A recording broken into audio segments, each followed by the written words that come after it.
Vous êtes sur la radio de l'Espérance, 95.2 FM.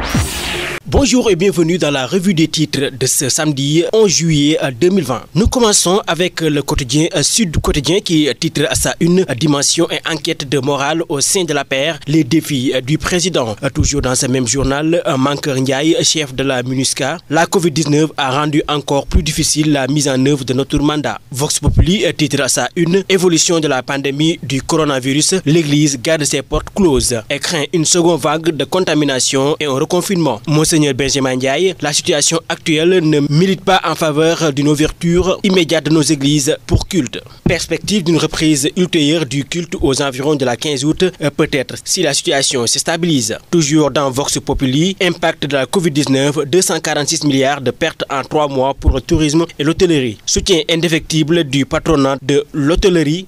Le journal Les Échos a également mis à sa une persistance de la pandémie du coronavirus. Les églises restent fermées jusqu'à nouvel ordre. La situation actuelle ne milite pas en faveur d'une ouverture immédiate de nos églises pour culte. Le relâchement et la probabilité d'une seconde vague de contamination peuvent conduire à un confinement. Toujours dans Vox Populi, Oumar Sarr sur la création de leur propre parti. Je n'ai pas lâché Wade. C'est mon père, mon guide. Je ne peux pas accepter qu'il y ait une dévolution monarchique dans le parti. Aziz Diop a un mandat du PDS qu'il est obligé de respecter. Nous allons construire un parti qui va occuper sa place dans l'échiquier politique.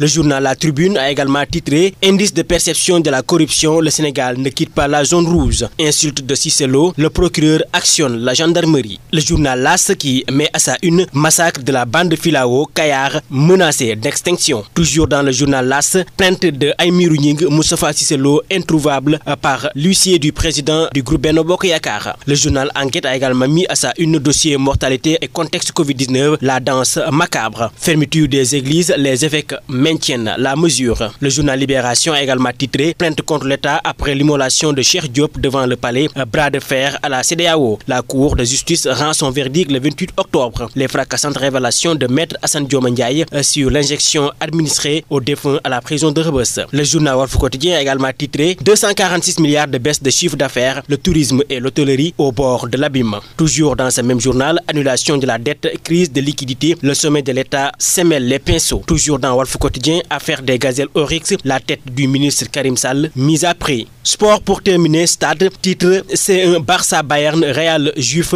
2 gros chocs possibles en quart. Toujours dans ce même journal, Ligue des champions des Sénégalais, Gana et Koulibaly, rendez-vous en finale. Sadio Mané sur ses perfs avec Liverpool. Ce que j'ai fait est incroyable. Journal Sunu Lamb pour terminer, explosif Reug-Reug Gouye Gui, GFM sur le point de décrocher le choc. Reug-Reug a déjà signé, Gouye Gui paraphe ce week-end. Reug-Reug promet l'enfer à Gouye Gui, s'il prend mon avance, il va tomber. S'il croit à ce qu'il dit, qu'il signe le combat. C'est tout pour la revue du titre de ce samedi 11 juillet 2020. À vos journaux et bonne lecture. Vous êtes sur la radio de l'Espérance, 95.2 FM.